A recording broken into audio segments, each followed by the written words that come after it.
Hello అందరూ ఎలా ఉన్నారు? Welcome to my channel America Navya. చాలా డేస్ తర్వాత సన్లైట్ కనిపిస్తుంది కదా. చాలా డేస్ నుంచి ఇక్కడ వర్షం పడతానే ఉంది. ఇంకా ఈ రోజు సన్లైట్ వచ్చింది. 10 కలా వర్షం పడుతుంది అంటున్నారు. ఇంకే సైరన్ కూడా మోగించారు. సైరన్ అంటే మనకి ఇప్పుడు ఇండియాలో ఏదన్నా బీచ్ సైడ్ ఉన్న వాళ్ళు చేపలు పట్టుకోవడానికి వెళ్ళొద్దు అన్నట్లు సైరన్ మోగిస్తారు కదా. అలాగా ఇక్కడ హెవీ రైన్, థండర్ స్టార్మ్స్, ఇలాగా విండ్ ఎక్కువ ఉంటుంది, బయటకు వెళ్ళొద్దు అన్నప్పుడు ఇలా సైరన్ మోగిస్తారు. కొంచెం అలర్ట్ గా ఉండండి అని. రోజు వర్షం పడతానే ఉంది. ఈ రోజు కొంచెం గ్యాప్ ఇచ్చి మార్నింగ్ 7కి లేచి నా వర్కౌట్స్ అవన్నీ చేసుకొని ఫ్రెష్ అయిన తర్వాత ఇంకా ఫేస్ క్రీమ్ పూసుకుంటున్నాను.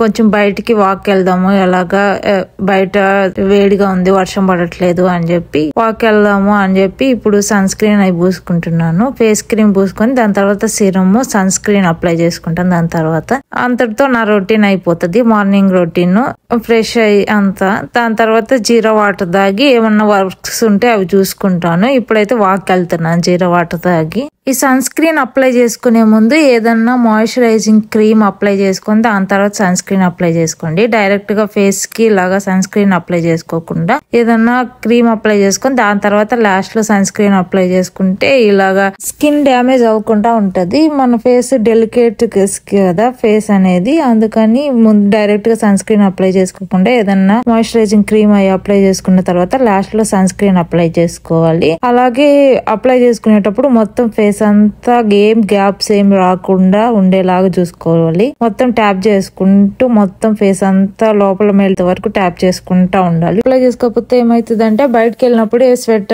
వస్తుంది కదా, అప్పుడు మొత్తం వైట్ డాట్ గా కనిపిస్తా ఉంటది. బయటకు వెళ్ళినప్పుడు అలా కాకుండా ఉండాలంటే మొత్తం ట్యాప్ చేసుకుంటా ఉండాలి. First layer sun screen face అంతా అబ్జర్వ్ అయిన తర్వాత సెకండ్ లేయర్ వేసుకుంటాను. 1 వీక్ నుంచే రొటీన్ ఇలా ఉంది. అంతకుముందు అలా ఉండేది లేదు. నా గురించి అసలు పట్టించుకునేదాన్ని కాదు. ఇలాగా హెల్త్ ప్రాబ్లం ఇలా వచ్చిన తర్వాత నా రొటీన్ చేంజ్ చేసుకోవాలి, నా సెల్ఫ్ కేర్, సెల్ఫ్ ప్యాంపర్ అనేది ఉండాలి అని ఇలాగా రొటీన్ చేంజ్ చేసుకున్నాను. దాని తర్వాత ఇప్పుడు జీరా వాటర్ చేసుకుంటున్నాను. దానికోసం 1 కప్ వాటర్ తీసుకొని దాంట్లో 1 స్పూన్ జీరా, 1 స్పూన్ లెమన్ జ్యూస్, ఒక చిటికెడు సిన్నమన్ పౌడర్ వేసుకుంటున్నాను. అవి కొంచెం సగం అయ్యేంత వరకు మరిగించుకొని దాని తర్వాత ఇలాగా స్ట్రైనర్ తో స్ట్రెయిన్ చేసుకొని తాగుతున్నాను. ఈ గ్యాప్ లో వెళ్ళి నైట్ బట్టలు వాష్ చేసే కదా, అవి ఫోల్డ్ చేసుకొని వచ్చే లోపల అవి కాగిపోయాయి. ఇలా మార్నింగ్ లేవగానే జీరా వాటర్ తాగితే ఇమ్యూనిటీ వస్తుంది. ఇలా హెల్త్ ప్రాబ్లమ్స్ ఇవేమి రాకుండా ఉండాలంటే అదే మెయిన్ కదా. అందుకని ఈ జీరా వాటర్ తాగుతున్నాను.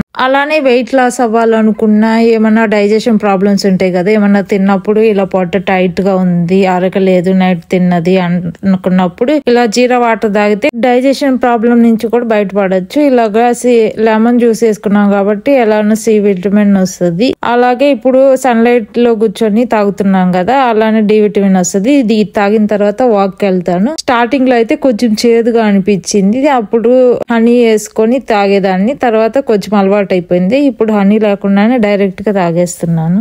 ఇంకా వాక్ వెళ్ళి వచ్చిన తర్వాత ఇంకా బ్రేక్ఫాస్ట్ ఏం చేయలేదు. ఇప్పుడు 1 కలాగా లంచ్ చేస్తున్నాను. అది నార్మల్ చపాతీస్ ఉంటాయి కదా, ఇన్స్టెంట్ చపాతీస్ దొరుకుతాయి ఇక్కడ. ఆ చపాతీస్ ని ఓన్లీ కాల్చుకోవడమే, డైరెక్ట్ గా ఆల్రెడీ రోల్ చేసి ఉంటాయి. అవి కాల్చుకొని 2 చపాతీస్, నైట్ పప్పు మిగిలితే అది వేసుకొని తింటున్నాను. ఇంకా ఏం చేయలేదు. అందుకని ఇంకా ఎలా పప్పు ఉంది కదా అని చెప్పి చపాతీస్ చేసుకొని తింటున్నాను.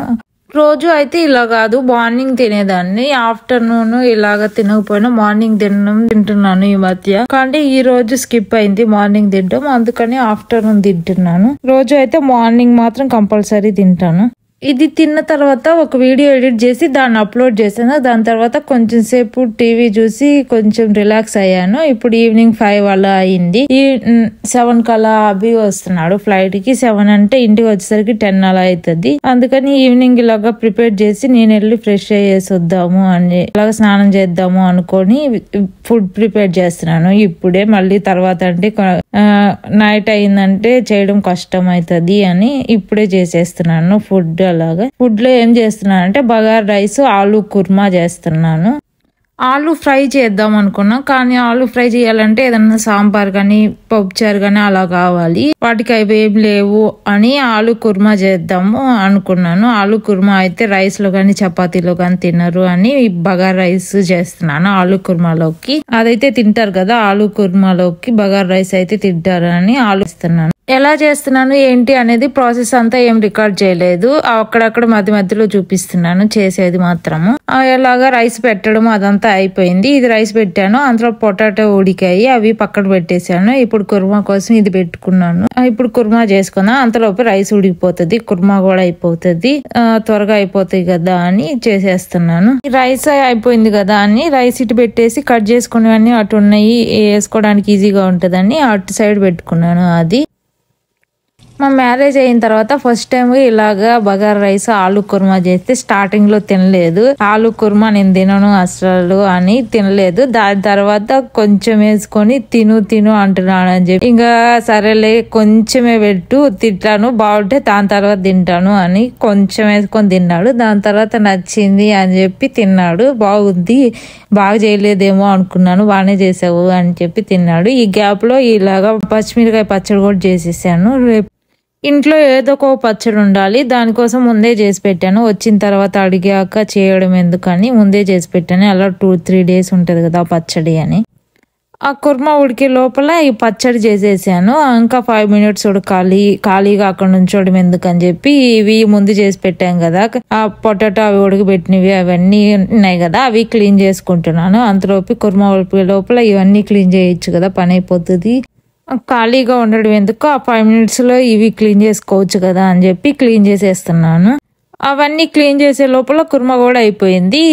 ఆ కుర్మా అయిపోయింది, బగారా రైస్ అయిపోయింది. ఇప్పుడు కిచెన్ కౌంటర్ టాప్ అంతా క్లీన్ చేయాలి. ఎవ్రీడే క్లీన్ చేస్తాను. మొత్తము చేయడం అయిపోయిన తర్వాత మొత్తం తీసేసి క్లీన్ చేస్తాను. దాని తర్వాత ఫ్రెష్ అవుతాను. ఇంకా అంతటితో నా డే అయిపోతుంది. ఫుడ్ ప్రిపేర్ చేయడం, క్లీన్ చేయడం అదంతటితో. ఆల్రెడీ క్లీన్ చేసేసాను కదా, కుర్మా అయిపోయే లోపల మొత్తం ఇక్కడ పెట్టేశాను. ఇవన్నీ డ్రై అయిపోయిన తర్వాత ఎక్కడ పెట్టేస్తాను. ఇప్పుడు అభి వస్తాడని చెప్పి మొత్తం లంచ్ అంతా చేసేసాను. చేసి మొత్తం క్లీన్ చేసుకొని అంతా అయిపోయిన తర్వాత మెసేజ్ వచ్చింది. ఫ్లైట్ టికెట్ పంపించాడు. ఓన్లీ చెక్ చేసుకోవడానికి పంపించాడేమో, ఫ్లైట్ ఎప్పుడు అనేది చూసుకోవడానికి అని అనుకున్నా. తర్వాత కాల్ చేస్తే ఎక్కడున్నావు, ఎయిర్పోర్ట్కి వెళ్ళావా అని అడిగితే ఎయిర్పోర్ట్లో ఎక్కడున్నాను, ఫ్లైట్ క్యాన్సిల్ చేశారు, నెక్స్ట్ డేకి బుక్ చేశారు అని చెప్పాడు. అబ్బా అనుకున్నాను, ఫ్లైట్ క్యాన్సిల్ అయింది, లేకపోతే వాటికి ఫ్లైట్ ఎక్కుతా ఉండాలి, ఎయిర్పోర్ట్లో చెకింగ్ అంతా అయిపోయి ఉండాలి. కానీ ఇప్పుడు ఫ్లైట్ క్యాన్సిల్ అయిపోయిందని చెప్పి ఇంకా అక్కడే ఉన్నారు. వాళ్ళు నార్మల్గా అడగకుండానే మొత్తం ఫ్లైట్ నెక్స్ట్ ఫ్లైట్ కూడా బుక్ చేశారంట. నెక్స్ట్ డేకి కనెక్షన్ ఫ్లైట్ కింద బుక్ చేశారంట. ఇంకా అది క్యాన్సిల్ చేయించుకొని ఈవినింగ్ అలా బుక్ చేసుకున్నాడు. రేపు ఈవినింగ్ అలా వస్తాడు. ఈ 3 days ఇక్కడే ఉండి వర్క్ చేసుకుందాము అని అనుకొని వస్తే, నార్మల్గా అయితే వచ్చేవాడు కాదు, చిన్న వర్క్ ఉంది, లాస్ట్ టైం వచ్చినప్పుడు వర్క్ కంప్లీట్ అవ్వలేదని ఇప్పుడు వస్తున్నాడు. ఫ్లైట్ క్యాన్సిల్ అయిపోయింది అని చెప్పి ఎయిర్లైన్స్ వాళ్ళనే నమ్ముకోకూడదు. ఎప్పటికప్పుడే ఫ్లైట్ క్యాన్సిల్ చేసుకొని, ఒకవేళ ఇప్పుడేమి ఎమర్జెన్సీ లేదు కాబట్టి సరిపోయింది. ఒకవేళ రేపుకి ఏమన్నా ఎమర్జెన్సీగా వర్క్ ఉండి రావాల్సి వచ్చి ఉంటే అసలు లాస్ట్ మినిట్ లో ఫ్లైట్ బుక్ చేసుకోలేదు. ఒక 2 days ముందే బుక్ చేసుకున్నాడు ఫ్లైట్. ఇప్పటి వరకు వస్తాడు అనుకుంటా ఉండి లాస్ట్ మినిట్ లో ఇంకా ఫ్లైట్ ఎక్కే ముందు ఇంకా ఫ్లైట్ క్యాన్సిల్ అయింది అనేలోకి నాకేం చెప్పాలో కూడా అర్థం కాలేదు. ఇలాగనే జరిగిందా? ఎప్పుడైనా మీ హస్బెండ్ కోసం వెయిట్ చేస్తున్నప్పుడు రావట్లేదు అని తెలిసినప్పుడు మీకు కొంచెం సాడ్ గా అనిపించిందా? నాకైతే సాడ్ గా అనిపించింది, రావట్లేదు అని తెలిసిన తర్వాత. అది వెయిట్ చేయకుండా ఉంటే అంత ఎక్కువ ఫీల్ అయి ఉండేదాన్ని కాదేమో. వెయిట్ చేస్తా ఉన్నాను, రేపు వస్తున్నాడు అని, కానీ రావట్లేదు అని లాస్ట్ మినిట్ లో తెలిసేసరికి కొంచెం సాడ్ గా అనిపించింది. ఇంకా ఫ్రెష్ అయ్యి తినేసి ఇంకొంచెంసేపు రిలాక్స్ అయ్యి తర్వాత నిద్రపోతాను. నా డే ఈ రోజు ఇలా అయిపోయింది. రోజు ఏమి ఇలా ఉండదు, ఈ రోజు డే మాత్రము ఇలా గడిచింది. రోజు 6 కల్లా తినేస్తాను. ఈ రోజు వస్తాడు కదా, కలిసి తిందాము అని వెయిట్ చేస్తా ఉన్నాను. ఎనర్జీగా డే స్టార్ట్ చేసి సాడ్గా డేని ఎండ్ చేస్తున్నాను. ఈ వీడియో ఎంతటితో ఎండ్ చేస్తున్నాను. కనుక నచ్చితే please do like, share and subscribe to my channel America Navya. Next వీడియోలో కలుద్దాం. అంతవరకు stay tune. Bye. Thanks for watching.